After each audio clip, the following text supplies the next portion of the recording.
ప్రారంభం నుంచి 2 వచనాలు చదువుకున్నాం. మరియు యెహోవా మోషేతో ఇట్లా నేను చూడుము, నేను యూదా గోత్రములో హూరు మనవుడును హూరు కుమారుడునైన బెసలేలు అను పేరు గల వానిని పిలిచి తిని. చాలు. ఈరోజు బెసలేలు అనే అనుభవంలో అతని గురించి ప్రారంభంలో ఇంట్రొడక్షన్ అనేది బైబిల్ గ్రంథం ఇవ్వబడింది. దేవుని చిత్తం అయితే బెసలేలు గురించి మరి ఒక సందర్భంలో పూర్తి స్థాయిలో ధ్యానం చేసుకుందాం. కానీ ఈరోజు అతని యొక్క ప్రారంభము ఇంట్రొడక్షన్ గురించి మరలా చదువుదాం. దేవుడు ఏ విధంగా పరిచయం చేస్తున్నాడు. మరియు యెహోవా మోషేతో ఇట్లా నేను చూడుము, నేను యూదా గోత్రములో హూరు మనవుడు హూరు కుమారుడునైనా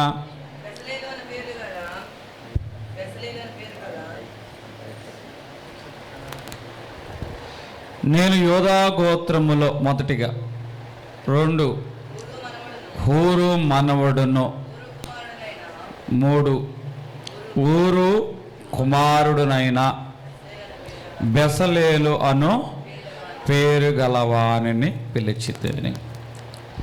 బైబిల్ గ్రంథములో కొంతమంది జీవితాలు మనం చూసినప్పుడు కొన్ని జీవితాలు ఆదర్శప్రాయంగా ఉంటాయి, కొన్ని జీవితాలు ఆచరణ యోగ్యంగా ఉండవు. బైబిల్ గ్రంథంలో మీరు యోధాను చూసుకున్నప్పుడు యోధాను గురించి, శిలువ మరణములో ఉన్న యోధాను గురించి చూసుకున్నప్పుడు అతని గురించి ఏ విధంగా తప్పిపోయాడు అన్నది ఉంటుంది. అంటే దేవుని బిడ్డలైన మనము ఎలాగుండకూడదు అన్నదానికి యోధా ఒక సూచనగా ఉన్నాడు. ఇంకా బైబిల్ గ్రంథంలో ఆకాను అనే వ్యక్తి కనబడుచున్నాడు.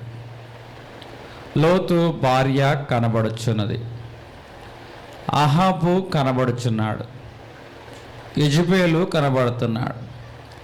మీరు ఎప్పుడైనా మీ బిడ్డలకి యెజబేల్ అని పెట్టుకున్నారా? ఆడబిడ్డలు పుట్టారనుకోండి, అమ్మ నా కమనాల కూతురా, నీ పేరు యెజబేలు అని పెట్టగలిగే సాహసం చేస్తారా? ఎక్కడైనా సరే కడుపు మండిన చోట ఇదిగో యెజబేల్ రాణి అంటారు. అంటే ఆమె యొక్క జీవితం అంత దారుణముగా దేవునిలో ఉన్నది. కొంతమంది జీవితాలు ఆదర్శప్రాయంగా అయితే ఉండవు, కానీ కొన్ని జీవితాలు ఎలాగుంటాయి అంటే దేవుని నామానికి ఆదర్శప్రాయంగా ఉంటాయి. ఇప్పుడు బెసలేలు అనే వ్యక్తిని గురించి డైరెక్ట్గా దేవుడు సంబోధించవచ్చు, కానీ ఇతని గురించి దేవుని యొక్క వాక్యం ఏమని చెప్తుంది? యోధా గోత్రికుడు. ఏమంటున్నాడండి? యోధా గోత్రం. ఇతడు ఏ గోత్రానికి చెందినవాడు అంటే యోధా గోత్రానికి చెందినవాడు. ఇశ్రాయేలీలకు మొట్టమొదటగా 12 గోత్రాలు ఉన్నట్లయితే ఆ గోత్రములు ఒక గోత్రం పేరేమిటి అంటే యోధా గోత్రము. ఆదికాండము 29వ అధ్యాయము 35వ వచనము. ఆమె మరలా గర్భవతి అయి కుమారుని కని ఈసారి యెహోవాను స్తుతించదను అనుకొని యోధా అను పేరు పెట్టెను.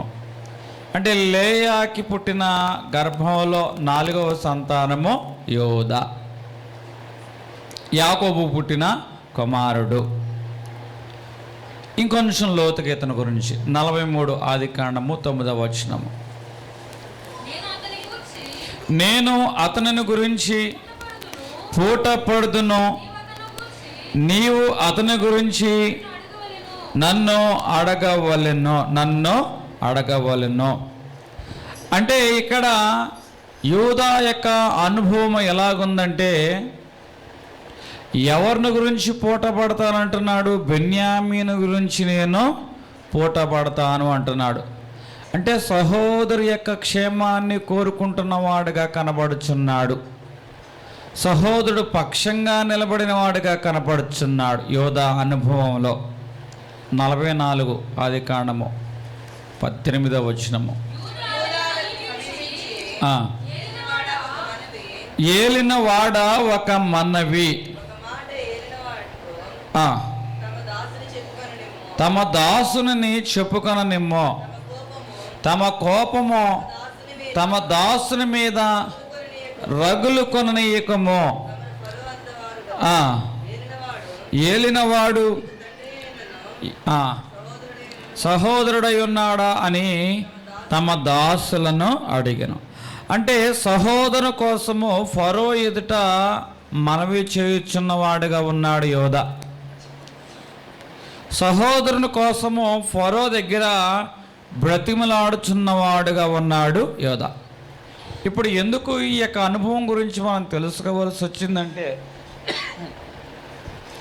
యూదా అనే అనుభవం ఇక్కడ సహోదరుల కోసము నిలబడిన అనుభవం కనబడుతుంది.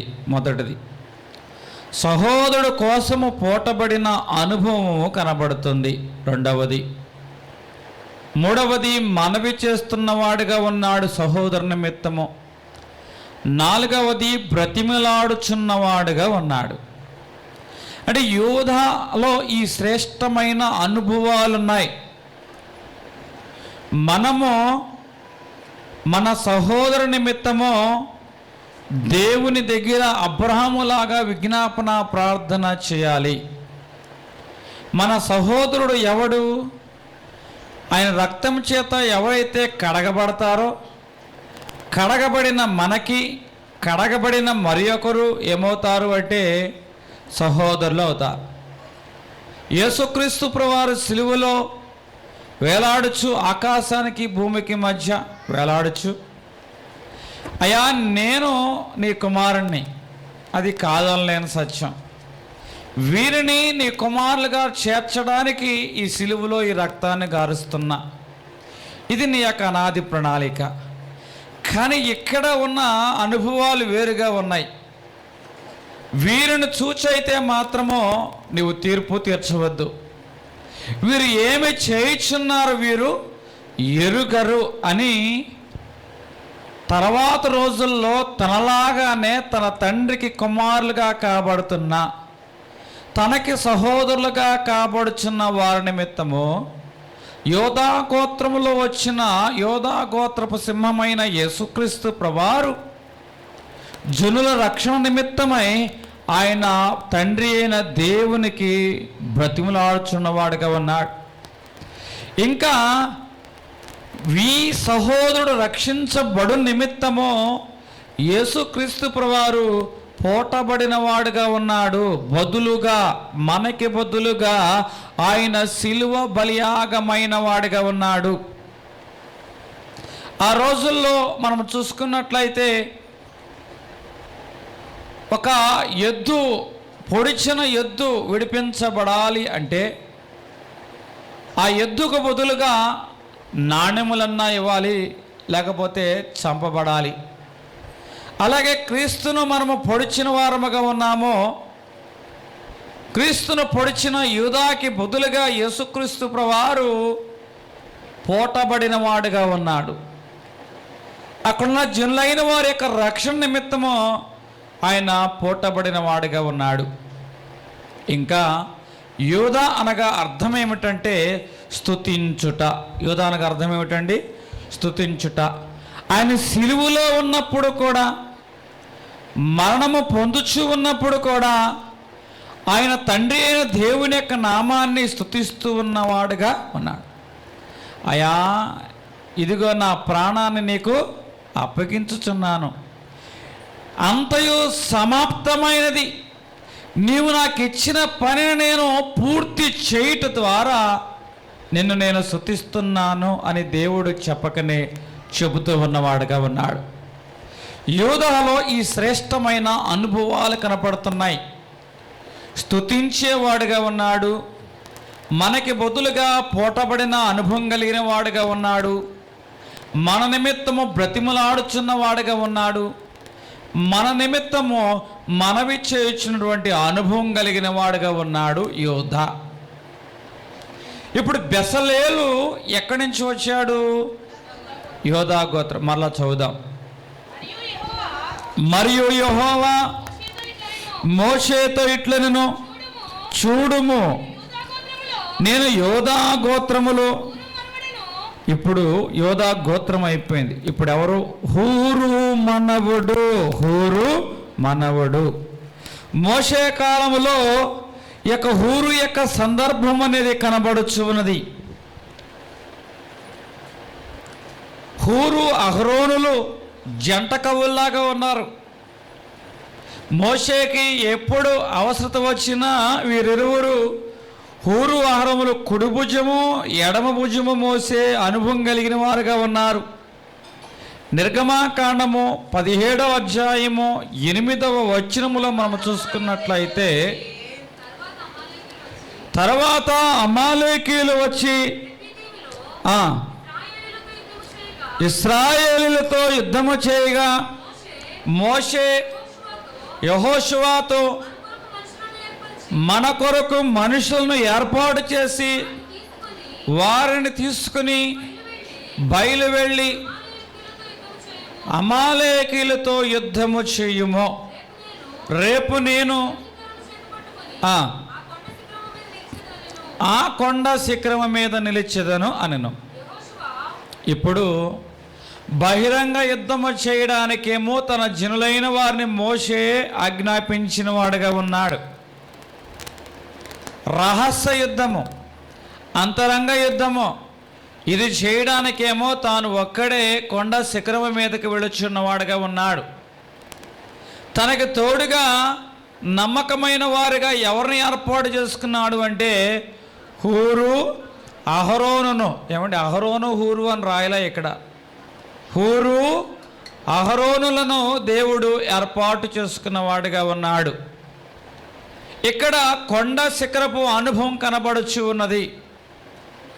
ఒక క్రైస్తవుడు ఏ అనుభవంలోకి రావాలంటే, అపవాదితో పోరాడాలి అంటే, నేల మీద ఉంటే మనం అపవాదితో పోరాడలేము. నేల మీద ఏముందంటే ఈ లోకంలో శరీరాశ, నేత్రాశ, జీవపు డంబము.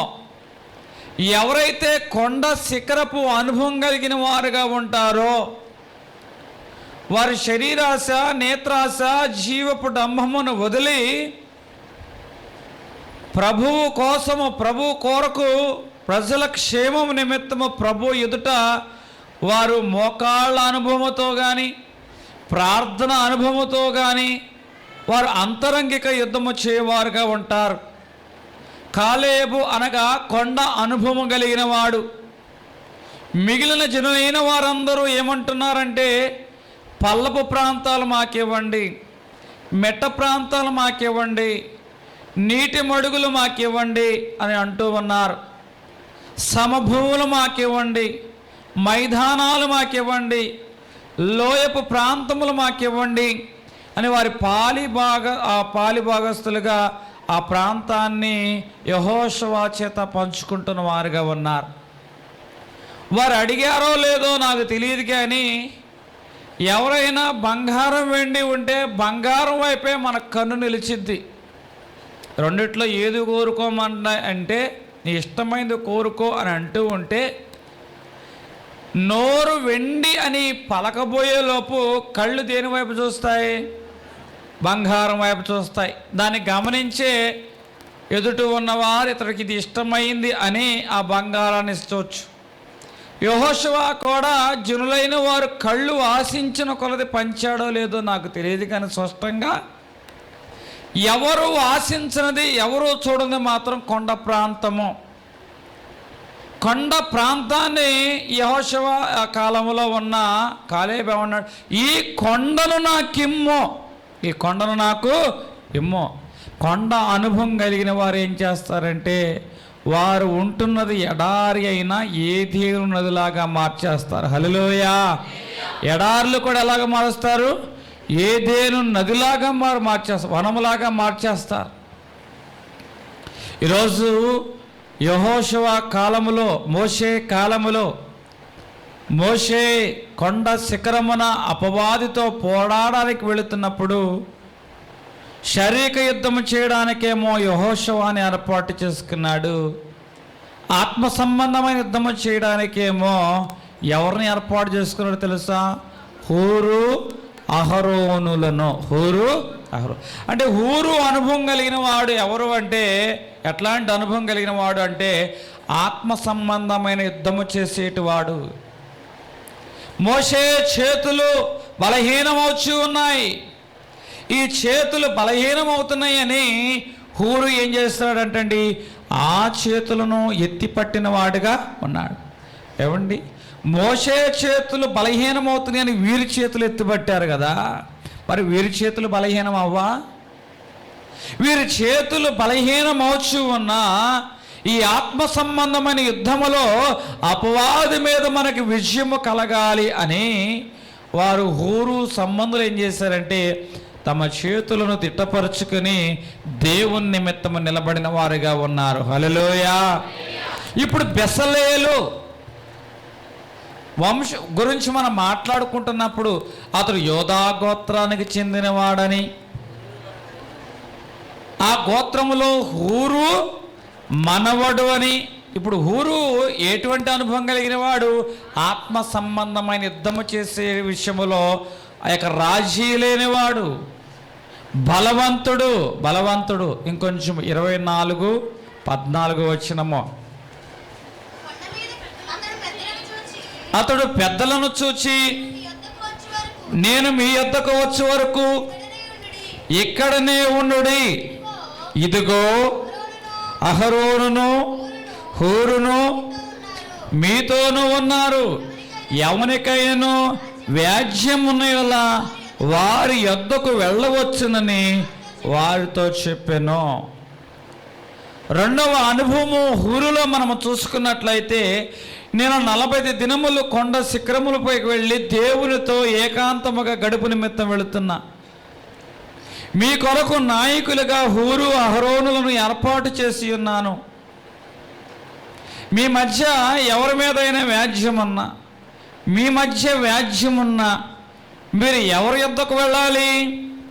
హూరు అహరోనుల యొద్దకు. అంటే మనుషుల మధ్య ఏర్పడిన వ్యాజ్యములను తొలగించడానికి హూరును దేవుడు ఏర్పాటు చేసుకున్నాడు. ఆకాశానికి భూమికి మధ్య దేవుడు ఎందుకు వేలాడుచున్నాడంటే, మన పాపమును బట్టి అపరాధమును బట్టి దేవునికి దూరస్తులైన వారంగా ఉన్నాం. మనం దేవునితో వ్యాజ్యమాడుచు ఉన్న వారంగా ఉన్నాం. దేవునికి మనకి మధ్య వ్యాజ్యమన్నది. ఒక సందర్భంలో ఒక ప్రవక్త, నేను మీ మధ్యకు సమాధానంగానే వస్తున్నాను అంటున్నాడు. అదే ప్రవక్త బెత్తంతో రావాలా అంటున్నాడు. అంటే ఇక్కడ నేను చెప్పదలుచుకున్న అనుభవం ఏమిటంటే, మానవునికి దేవునికి మధ్య వ్యాజ్యం ఉన్నప్పుడు యేసుక్రీస్తు ప్రభువారు ఎలాగున్నారంటే ఒక ప్రధాన యాజకుడిగా ఉండి మానవునికి దేవునికి మధ్య ఉన్న ఆ పాపమనే మరకను తన శిలువ రక్తము చేత ఆ మనిషి కుమారుని కడిగి పరిశుద్ధపరిచి నిష్కలంకమైన వధువు సంఘముగా ఈ సంఘమనే మనుషులను దేవుడు ఎవరి ఎదుట నిలబెట్టాడంటే తండ్రి ఎదుట నిలబెట్టిన వాడిగా ఉన్నాడు. అంటే యేసుక్రీస్తు ప్రభువారు మానవునికి దేవునికి మధ్య ఉన్న వ్యాజ్యమును తొలగించడానికి తన శిలువ రక్తమును కార్చిన వాడుగా ఉన్నాడు. అదే అనుభవంలో ఇప్పుడు ఎవరిని మోషే నిలబెట్టిన వాడుగా ఉన్నాడు అంటే హూరును. ఒకరోజు ఇశ్రాయేలులకు దేవునికి మధ్య వ్యాజ్యం వచ్చినప్పుడు వీరిని భూమి మీద నిలవకోకుండా ఏం చేస్తానంటున్నాడు? నాశనము చేస్తాను అంటున్నాడు. కానీ ఆ సందర్భంలో, అయ్యా ఇంతవరకు నువ్వు తీసుకొచ్చి వీరు నిర్మూలన చేస్తే నీ నామానికి అవమానం కలుగుతుందని దేవునికి ఇశ్రాయేలుకి మధ్య ఉన్న వ్యాజ్యమును తొలగించు నిమిత్తము మోషే తెగించి, ఆ పని నువ్వు చేస్తే నీ ధర్మశాస్త్రంలో ఉన్న నా పేరును కొట్టివేకి అని అడ్డంగా నిలబడి ఆ వ్యాజ్యాన్ని దేవుడు ఆ మోషే తొలగించిన వాడుగా ఉన్నాడు. ఇప్పుడు ఆ అనుభవంలోకి ఇప్పుడు ఎవరు వస్తున్నాడు అంటే హూరు. ఎవరు వస్తున్నారు? హూరు. అంటే హూరులోని రెండవ శ్రేష్టమైన అనుభవం ఏమిటంటే అతడు మానవునికి దేవునికి మధ్య ఉన్న వ్యాజ్యమును తొలగించి ఒక ప్రధాన యాజకుడిగా ఉన్నాడు. మొదటి అనుభవము ఏమిటి అంటే ఇతడు ఆత్మ సంబంధమైన యుద్ధము చేయడానికి అలుపెరగని ఒక పోరాట యోధుడుగా ఉన్నాడు. కొండ శిఖరపు అనుభవంలో దేవునితో 40 దినములు ప్రార్థన చేసిన మోషే అన్న అలసట వచ్చింది, కానీ ఈ ఆత్మ సంబంధమైన యుద్ధము చేయటంలో హూరికి అలసట రాలేదటండి. మోషే చేతులు ఎల్లవేళ దించుకోకుండా తన చేతులు ఎత్తినవాడుగా ఉన్నాడు. కింద ఇశ్రాయేలీలు యుద్ధములు విజయం సాధించారంటే మోషే చేతులు ఎత్తుటను బట్టి. కానీ కనబడని ఒక అనుభవం ఇక్కడ కనపడుతుంది. ఆ చేతులు ఎత్తుటకు మరి ఒక చెయ్య అస్తమానం ఎత్తబడి ఉంది. ఆ ఎత్తబడిన చెయ్యే ఊరు. ఆ ఎత్తబడిన చెయ్యే ఊరు.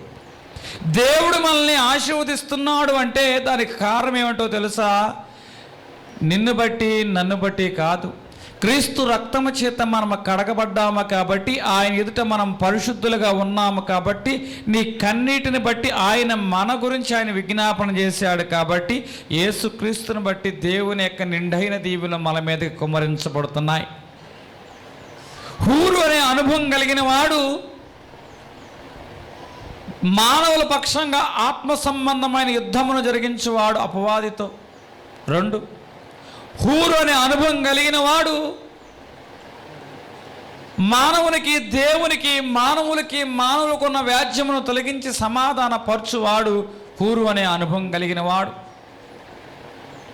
నిర్గమకాండము 34వ అధ్యాయము 35వ వచనంలో చూసుకున్నట్లయితే, మోషే ముఖ చర్మము ప్రకాశింపగా ఇశ్రాయేలీలు మోషే ముఖమును చూచిరి.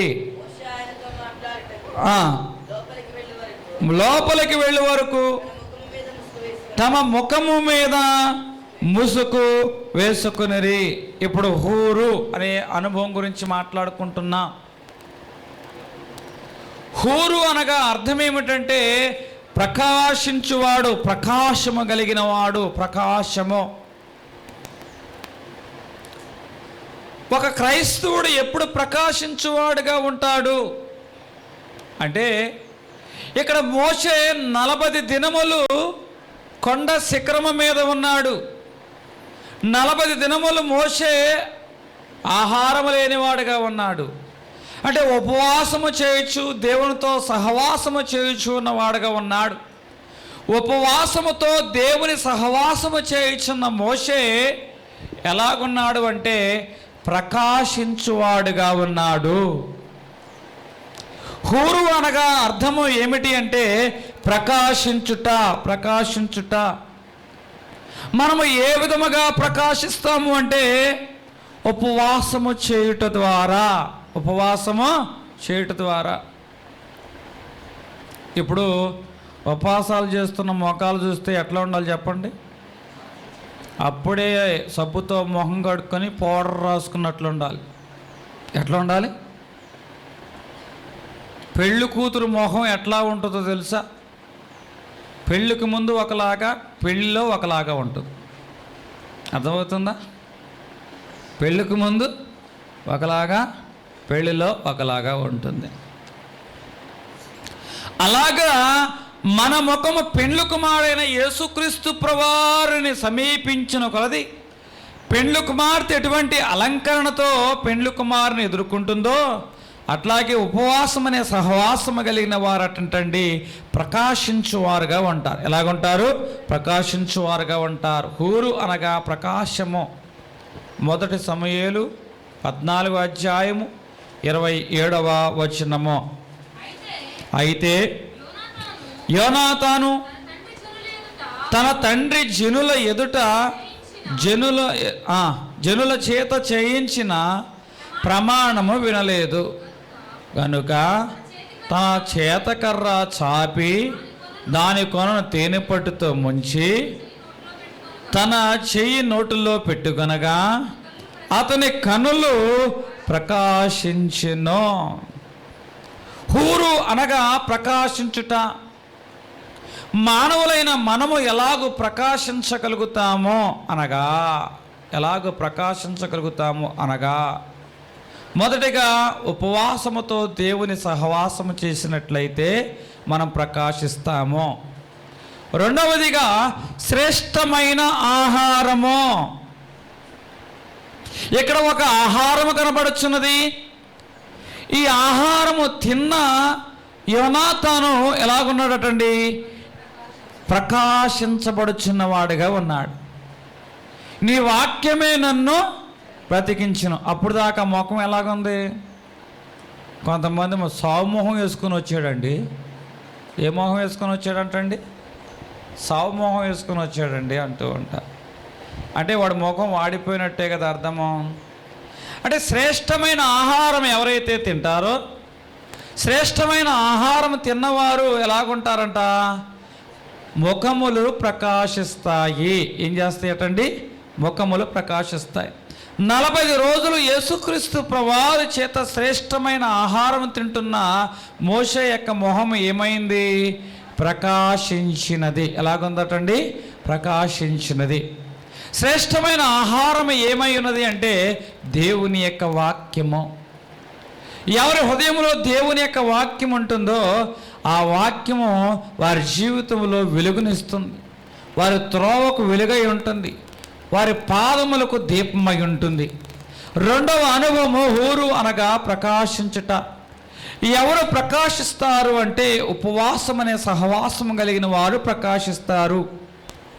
శ్రేష్టమైన ఆహారము తినుచుండు వారు ప్రకాశిస్తారు. యోబు రాసిన గ్రంథము 11వ అధ్యాయము 17వ వచనం చూసుకున్నట్లయితే, అప్పుడు నీ బ్రతుకు మధ్యాహ్న కాంతి తేజస్సు వలె అధికముగా ప్రకాశించును. ఎప్పుడు అధికంగా ప్రకాశిస్తుంది? ముందు వచనంలో చూసుకున్నట్లయితే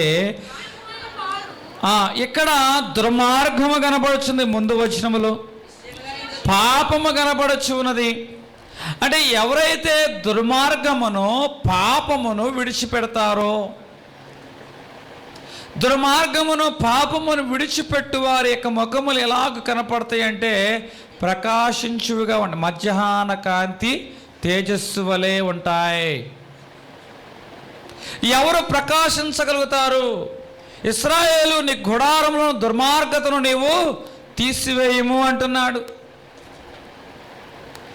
ఇక్కడ జక్కయ్య ఇంటిలో దుర్మార్గం ఉన్నది, అన్యాయపు సొమ్ము ఉన్నది. కాబట్టి ఐశ్వర్యమే కొదువు లేదు, అయినను ఎందుకో కుటుంబంలో నెమ్మది లేదు, సమాధానము కొదువైంది.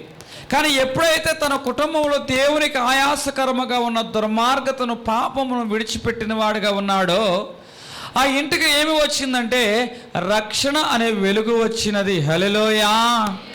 అంటే మన జీవితంలో దేవునికి ఆయాసకరమైన విషయాలను తొలగించుకున్నట్లయితే, మన గుడారములో ఉన్న అపవిత్రతను దుర్మార్గతను తీసివేసినట్లయితే మనకి ఏమి వస్తుందంటే ప్రకాశము, వెలుగు అనేది మన జీవితాల్లోకి వస్తుంది.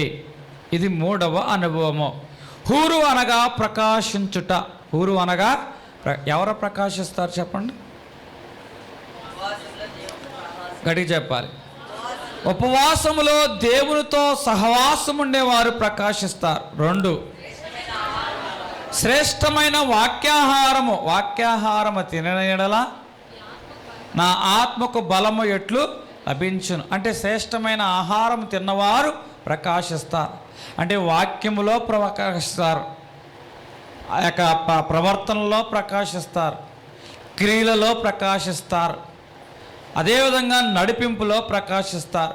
వాక్యపు అనుభవం కలిగిన వారు అన్ని విషయాల్లో ప్రకాశించువారుగా ఉంటారు. దానియేలు రాసిన గ్రంథము 12వ అధ్యాయము 3వ వచనము, బుద్ధిమంతులైతే ఆకాశ మండలములోని జ్యోతులను పోలిన వారై ప్రకాశించెదరు. అంటే ఎవరైతే దేవుని యొక్క వాక్యమును పట్టుకొని ఎవరు అనేకులను దేవుని వైపు త్రిప్పుతారో, దేవుని వైపు త్రిప్పే వారందరూ కూడా ఎలాగుంటారంటే ప్రకాశించే అనుభవం కలిగిన వారుగా ఉంటారు. బుద్ధిమంతులైతే ఎవరు బుద్ధిమంతులు? ఎవరు ఈ నా మాటలు చొప్పున విని దాని ప్రకారం ప్రవర్తిస్తారో వారు బుద్ధిమంతులు. ఎవరి బుద్ధిమంతులు? ఎవరు తమ ఇంటిని వాక్యమనే బండ మీద, క్రీస్తు అనే బండ మీద తన ఇంటిని కట్టుకుంటారో వారు బుద్ధిమంతులు. ఎవరు బుద్ధిమంతులు అంటే వారు లోతుగా తవ్వుతారు. ఎవరైతే పునాదిని లోతుగా తవ్వుతారో, అంటే పైన తవ్వేవారు కాదటండి. చీలమండ లోతు అనుభవం కలిగిన వారు కాదు, మోకాళ్ళ లోతు అనుభవం కలిగిన వారు కాదు, నడుము లోతు అనుభవం కలిగిన వారు కాదు. ఈదలేని లోతుకు వెళ్ళేవారే వాక్యపు అనుభవాల బట్టి బుద్ధిమంతులు. వారు మాత్రమే బండ మీద లోతుగా పునాది తవ్వి తమ ఇంటిని కట్టుకుంటారు. కాబట్టి గాలి, వాన, వరద అనే 3 అనుభవాలు ఒకేసారి వచ్చినా కూడా వారు నిలబడతారు తట్టుకొని. కారణం ఏమిటంటే వారు బుద్ధిమంతులు. వారు నిలుచుటను బట్టి వీరు నిలబడ్డారు అంటే వీరు నమ్ముకున్న దేవుడు శక్తిమంతుడు, వీరు ఆరాధించుతున్న దేవుడు శక్తిమంతుడు. అక్కడ సింహాల బోనులో బుద్ధిమంతుడు నిలబడ్డాడు, వాక్యం కలిగిన బుద్ధిమంతుడు. ఆ వాక్యం కలిగిన బుద్ధిమంతుడు దేవుని కొరకు నిలబడుటను బట్టి ఏ రాజైతే ఆకలి గల సింహానికి దానియేలును అప్పగించాడో అదే రాజు బుద్ధి తెచ్చుకొని గుహ దగ్గరికి వచ్చి అంటాడు, జీవము కలిగిన దేవుని సేవకుడైన ఓ దానియేలు. అంటే దానియేలు దేవుని వాక్యాన్ని బట్టి ప్రకాశించిన వాడుగా ఉన్నాడు. ఆ వెలుగులో రాజు తన తప్పిదములను సరిచేసుకుని ఇప్పుడు ఎవరి గురించి మాట్లాడుతున్నాడో తెలుసా? జీవము కలిగిన దేవుని గురించి, ఆ దేవుని సేవకుల గురించి. అందుకే బుద్ధిమంతులైతే ఎవరు అనేకులు దేవుని వైపు త్రిప్పుతారో వారు ఆకాశంలో జ్యోతుల వలె ప్రకాశిస్తారు. ఎవరు ప్రకాశిస్తారు? దేవుని వైపు త్రిప్పేవారు. సమరయ ప్రాంతంలో ఉన్న ఒక స్త్రీ, ఆమె అనేక మందిని ఎవరి వైపు తిప్పిందంటే దేవుని వైపు తిప్పినది. రహాబు అనే స్త్రీ, ఆమె ఎవరిని దేవుని వైపు తిప్పిందంటే తన కుటుంబస్తులను దేవుని వైపు తిప్పింది. కొర్నేలు అనే శతాధిపతి ఏమి చేశాడంటే అనేక మందిని దేవుని వైపు తన కుటుంబంలో ప్రార్థనా కొడుకును జరిపించడం బట్టి తిప్పిన వాడుగా ఉన్నాడు.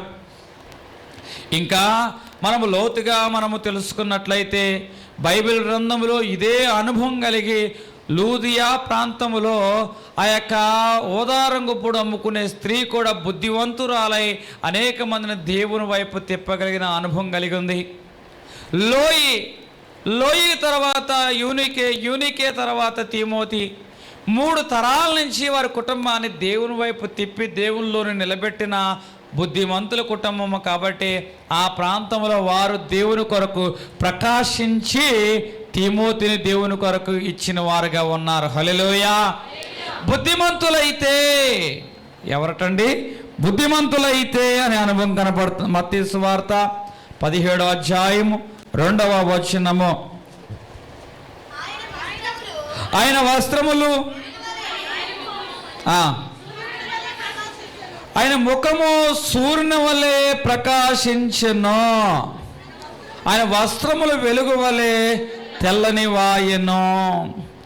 ఎవరైతే ప్రభువుతో ఏకాంతముగా గడిపే అనుభవం కలిగిన వారుగా ఉంటారో, అలా ప్రభువుతో ఏకాంతముగా గడిపే అనుభవం కలిగిన వారు ప్రకాశించువారుగా ఉంటారు.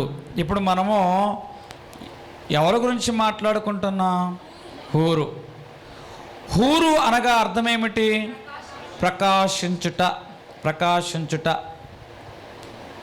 ఎవరు ప్రకాశిస్తారు? ఉపవాసముతో దేవునితో సహవాసము చేసిన వారు ప్రకాశిస్తారు. శ్రేష్టమైన ఆహారమును భుజించిన వారు ప్రకాశిస్తారు. గుడారములో ఉన్న దుర్మార్గతను, పాపమును విడిచిపెట్టిన వారు ప్రకాశిస్తారు. ఎంతమంది అయితే దేవుని వైపు తిప్పుతారో దేవుని వైపు తిప్పిన వారు ప్రకాశిస్తారు. ప్రభువుతో ఏకాంతముగా గడుపువారు ఎఫెసీ రాష్ట్ర పత్రిక 5వ అధ్యాయం 14వ వచనము.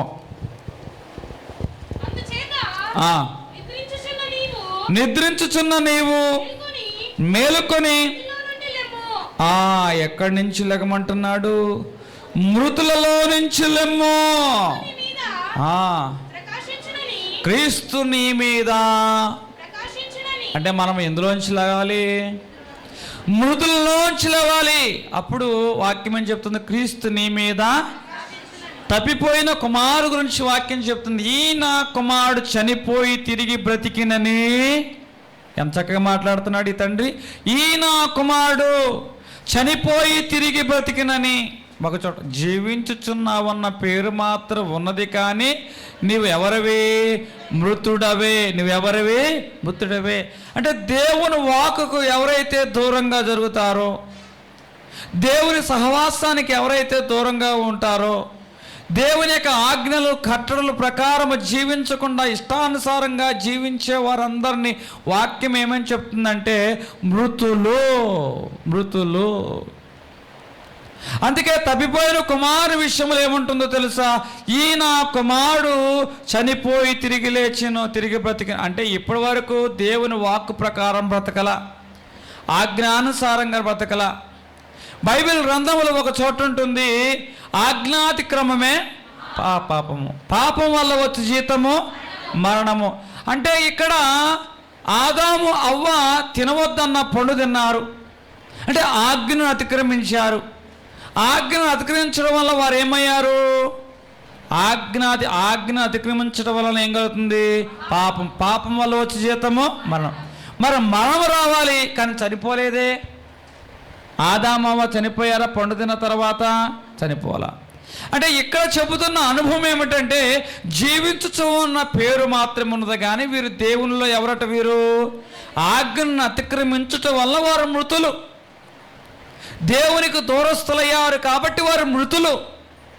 ఇప్పుడు వాక్యం చెప్తుంది, ఎవరైతే మృతులుగా ఉంటారో మృతులైన వారు మేలుక్కుంటే, మృతుల్లో నుంచి ఎవరైతే మేలుక్కునేవారుగా, ఇక ఆజ్ఞను అతిక్రమించేవాడుగా ఉండకూడదు. ఆజ్ఞానుసారంగా నేను బ్రతకాలి, దేవుని ఆజ్ఞలకు కట్టడలకు నేను లోబడి నేను బ్రతకాలి అని తిరిగి తీర్మానం చేసుకుని మరలా దేవుని మార్గంలోకి వస్తారో వారు ఏమవుతారటండి? మృతుల్లో నుంచి లేపబడిన వారు. తప్పిపోయిన కుమారుడి యొక్క జీవితంలో మురికి జీవితం, పాత వస్త్రము. మరి పాత వస్త్రాన్ని తీసి ఏ వస్త్రం వేశారు? ప్రశస్తమైన వస్త్రము. కుమారు నిమిత్తము ఎప్పుడు విందు జరుగుతుంది? రాత్రిపూట విందు జరుగుతుంది, వెలుగులో విందు జరుగుతుంది. ఎప్పుడు విందు జరుగుతుంది? వెలుగులో విందు జరుగుతుంది. అంటే ఎవరైతే క్రీస్తు ద్వారా బ్రతికించబడతారో బ్రతికించబడిన వారందరూ కూడా వెలుగు సంబంధులు. హల్లెలూయా. అంటే మృతుల్లోంచి లేపబడిన వారు ఏమవుతారటండి? ప్రకాశించువారై ఉంటారు. హూరు అనగా అర్థం చెప్పండి. ఎవరెవరు ప్రకాశిస్తారు? ఉపవాసముతో దేవునితో సహవాసం ఉండేవారు, శ్రేష్టమైన వాక్య ఆహారము తినేవారు ప్రకాశిస్తారు. గుడారములో దుర్మార్గము పాపము విడిచిపెట్టిన వారు ప్రకాశిస్తారు. చెప్పండి, ఎవరు అనేకులు దేవుని వైపు త్రిప్పుతారో వారు ప్రకాశించువారుగా ఉంటారు. ప్రభువుతో ఎవరైతే ఏకాంతంగా గడుపుతారో వారు ప్రకాశించువారుగా ఉంటారు. తర్వాత ఆ మృతుల్లో నుంచి లేపబడిన వారు ప్రకాశిస్తారు. ఇప్పటి వరకు మరలా నిర్గమాకాండము 31వ అధ్యాయము ప్రారంభంకి వచ్చేద్దాం. మరియు యెహోవా మోషేతో ఇట్లనెను, చూడుము, నేను యోదా గోత్రములో హూరు మనవడును. ఇప్పుడు ఈయన ఎవరట? ఊరు కుమారుడు. ఎవరైనా? హూరు. ఎవరటండి? హూరు మనవడు, ఊరు మనవడు, ఊరు కుమారుడు. హాగుడంతులో హూరు, తర్వాత ఊలో ఊలో ఈ ఊరు. ఊరికి ఎవరు పుట్టారట? ఊరు పుట్టాడట. ఎవరు పుట్టారట అండి? ఊరు పుట్టాడట. మరి అక్షరం ఒకటే తేడా కదా, అక్షరము ఒకటే తేడా. కానీ తండ్రికి ఉన్న బుద్ధి ఎవరిలో వచ్చేసింది? కుమారులోకి వచ్చేసింది.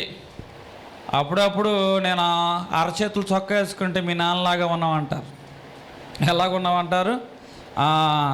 మా నాన్నగారులాగా ఉన్నామంటారు ఆఫ్ చేతులు వేసుకుంటే. ఇప్పుడు నేను చెప్తున్న మాట ఊరులో ఒక అక్షరమే, అంటే ఆఫే అక్షరమే మారింది, కానీ ఆ పదం మాత్రము మారల. ఊరు, ఊరు అనగా అర్థము ఏమిటి అంటే ఇక్కడ వెలుగు అని అర్థం. ఏమిటండి? వెలుగు. ఈ వెలుగును గురించి ఇంకొంచెం ఎవరు వెలిగించబడతారు, దాంట్లో ఎవరు ప్రకాశిస్తారు అన్న అనుభవం గురించి తెలుసుకున్నా. ఇప్పుడు ఎవరు వెలిగించబడతారు అనే అనుభవం గురించి తెలుసుకోవాలి. ఎవరెవరు ప్రకాశిస్తారు చెప్పండి? ఉపవాసములో సహవాసం ఉండేవారు, శ్రేష్టమైన ఆహారం తినేవారు, గుడారంలో దుర్మార్గం పాపం విడిచిపెట్టిన వారు, అనేక మందిని దేవుని వైపు తిప్పేవారు, ఏకాంతముగా గడిపేవారు, మృతుల్లోంచి లేపబడిన వారు ప్రకాశిస్తారు. మరి ఇప్పుడు ఊ కుమ్ముత్తే రు కుమ్ముత్తే రు. మరి ఊరు అనగా ఏమిటి? వెలుగు. మరి ఎవరు వెలిగించబడతారు? కీర్తనలు 34:5. వారు ఆయన తట్టు చూడగా వారికి వెలుగు కలిగెను. వారికి ఏం కలిగిందంటండి? వెలుగు కలిగెను. అంటే దేవుని తట్టు ఎవరైతే చూస్తారో, దేవుని తట్టు చూచినప్పుడు అటండి వారి జీవితంలో ఏం కలుగుతుంది? వెలుగు కలుగుతుంది. వెలుగు కలుగుతుంది. లెమ్మో తేజరిల్లెమ్మో, నీ మీదకి ఏమి వచ్చింది? వెలుగు వచ్చినది. చీకటిలో ఉన్న నాపై నీ వెలుగు కిరణాలను చూపించితివయ్యా, కురిపించితివయ్యా. నీలోనే నేను బ్రతకాలని, నీతోనే నేను నడవాలని ఒక ఆశీర్వదైన భక్తుడు అంటున్నాడు. అంటే ఆయన తట్టు ఎవరైతే చూస్తారో వారు వెలిగించబడతారు. 1 యోహాను 2:10 సహోదరుని ప్రేమించువాడు వెలుగులో ఉన్నవాడు. ఎవరు వెలిగించబడతారు? ఈ వెలుగుని ఎలాగ పొందుకుంటారు అంటే, కయ్యను నీ ముఖము చిన్నపుచ్చుకున్నావేమిటి అన్నాడు దేవుడు. అంటే సొంత సహోదరుని ఇతడు ద్వేషిస్తున్నాడా, ప్రేమిస్తున్నాడా? కొంతమంది ముఖాలు ముచ్చు ముఖాలు పెట్టుకొని కూర్చుంటారు. ముంచికాయ మూతి ఉంటుంది చూసారా? ఆ మూతి ముఖం పెట్టుకుంటారు. అంటే వారి జీవితంలో ఏమి లేదు, వెలుగు లేదు. కయ్యను యొక్క ముఖం ఏ ముఖం పెట్టుకున్నాడండి? ముంచికాయ మూతి పెట్టుకున్నాడు, అంటే ముచ్చు ముఖం పెట్టుకున్నాడు అనమాట. అందుకే చాలామంది తెలుగులో ఒక అందమైన తిట్టు ఉంది. ఏం తిట్టు? నేను తిట్టనుగాక తిట్టను. హల్లెలూయా. కాబట్టి ఇక్కడ ఈ ముచ్చుముఖమును గురించి మాట్లాడుతున్నాడు. ముచ్చుముఖమును గురించి ఎవరైతే దేవుని వైపు చూస్తారో, దేవుని వైపు చూచువారుకి ఏం కలుగుతుందటండి? వెలుగు కలుగుతుంది. ఏం కలుగుతుంది? వెలుగు కలుగుతుంది. దేవుని తట్టు చూచు వారికి వెలుగు కలుగుతుంది. 2 సహోదరుని ప్రేమించు వారికి వెలుగు కలుగుతుంది. కీర్తనలో 119:130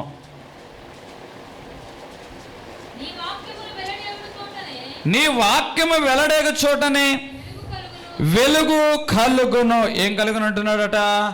వెలుగు కలుగును. ఎక్కడైతే దేవుని యొక్క వాక్య ప్రత్యక్షత పొందుకుంటారో, ఆ వాక్య ప్రత్యక్షత పొందుకున్న చోట అక్కడ ఏం కలుగుతుందట?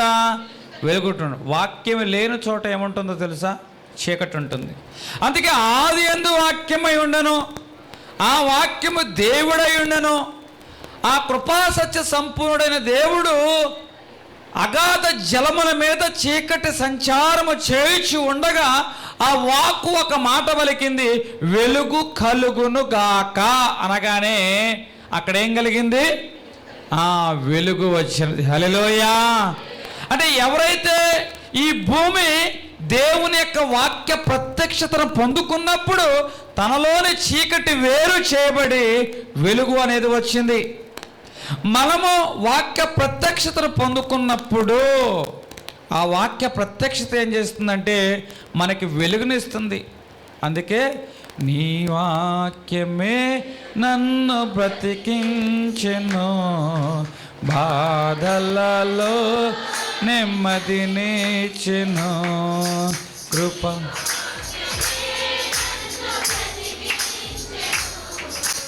బాధలలో నెమ్మదినిచ్చెను.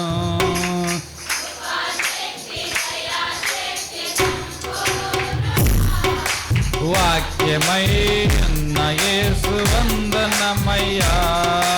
కృపాశక్తి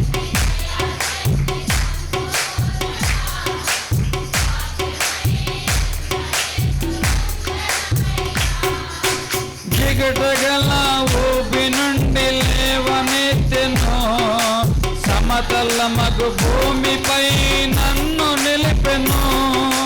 జిగటగల ఊబి నుండి లేవనెత్తెను, సమతల మగు భూమిపై అపములకు దీపమాయెను.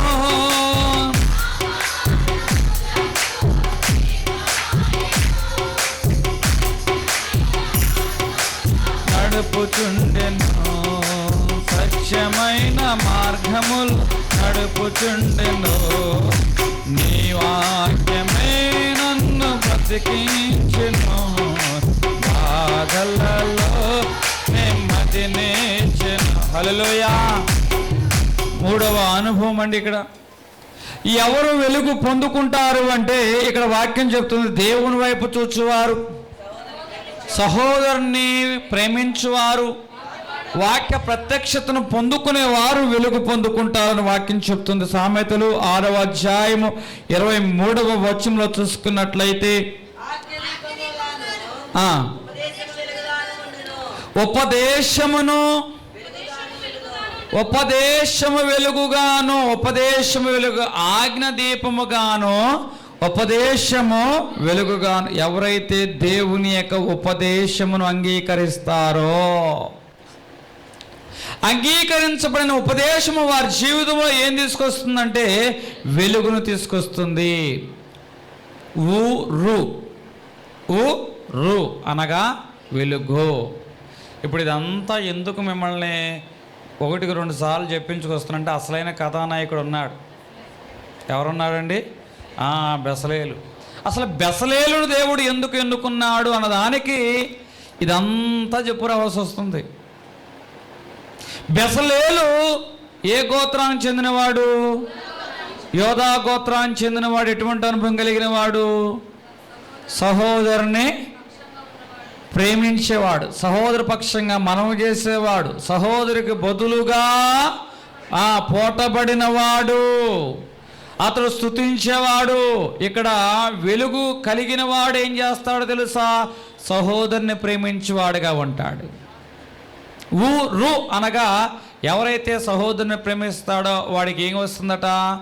వెలుగు వస్తుంది. ఇప్పుడు యోధా గోత్రానికి చెందిన అనుభవము రూలు వచ్చిందా లేదా? వచ్చిందా లేదా?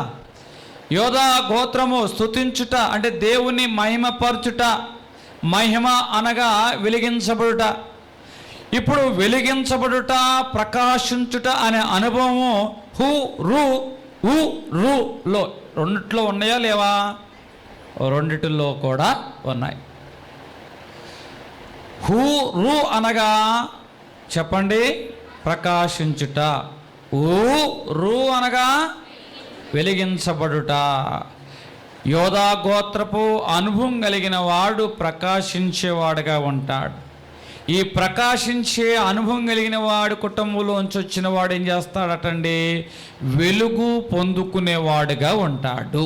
వెలుగు పొందుకునేవాడుగా ఉంటాడు.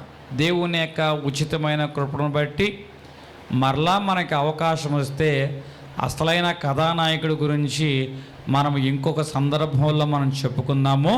అయితే బెసలేలుని దేవుడు ఎందుకు ఏర్పాటు చేసుకున్నాడు? దేనికి ఏర్పాటు చేసుకున్నాడంటే, నేను ఇశ్రాయేలుతో పాటు ప్రయాణం అవ్వాలి.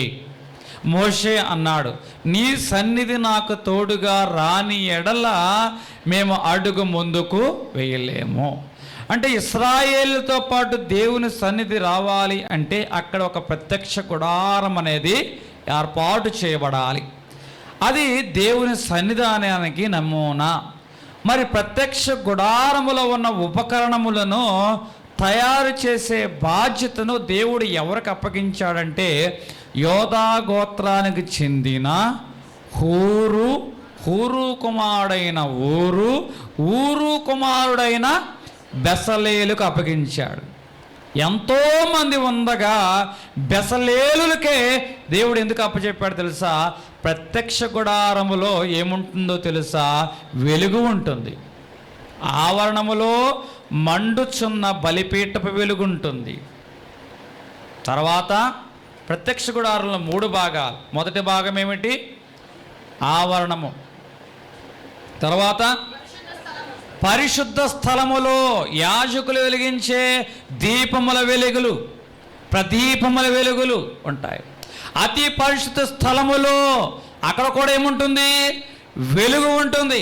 అంటే ఆవరణము నుంచి అతి పరిశుద్ధ స్థలము వరకు ఏమి కనపడుతుందంటే ఒక మంట, ఒక వెలుగు, ఒక ప్రకాశము కనపడుతుంది. అందుకే ఈ అనుభవాలు కలిగిన వారు మాత్రమే అన్ని చోట్ల వెలిగించబడతారని ఇప్పుడు ఎవరిని ఏర్పాటు చేసుకున్నాడు దేవుడు? ప్రత్యక్ష గుడారములో ఉపకరణములను తయారు చేసే బాధ్యత, అతి పరిశుద్ధ స్థలములో ఉపకరణాలు తయారు చేసే బాధ్యత, ఆవరణములో ఉపకరణాలు తయారు చేసే బాధ్యత, పరిశుద్ధ స్థలములో దేవునికి సంబంధించిన ఉపకరణములను తయారు చేసే బాధ్యతను ఎవరికి అప్పచెప్పాడట? ఇప్పుడు బెసలేలు ఏ గోత్రానికి చెందినవాడు?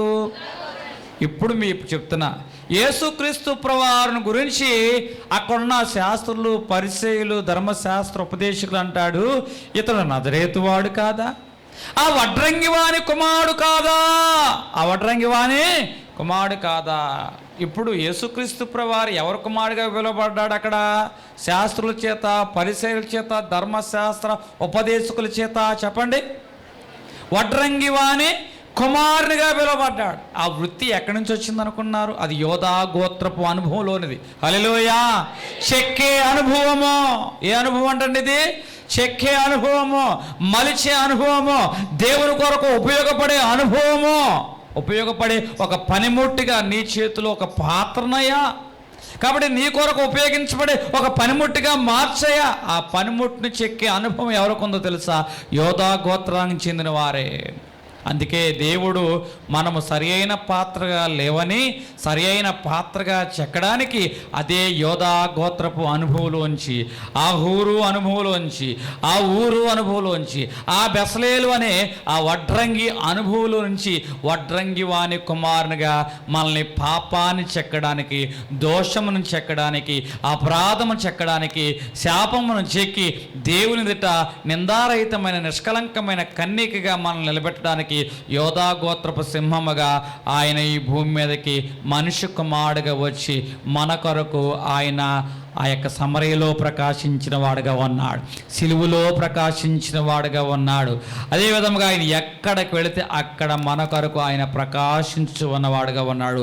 ఆయన వెలుగులో మనల్ని చెక్కుకోవడానికి. హల్లెలూయా. మిగిలిన అనుభవాలు, అసలైన అనుభవం ఏ అనుభవం అండి? బెసలేలు అనే అనుభవం గురించి దేవుని చిత్తమైతే మరి యొక్క సందర్భంలో మనం ధ్యానం చేసుకున్నాం. దేవుడు కొద్ది మాటలు దీవించునుగాక.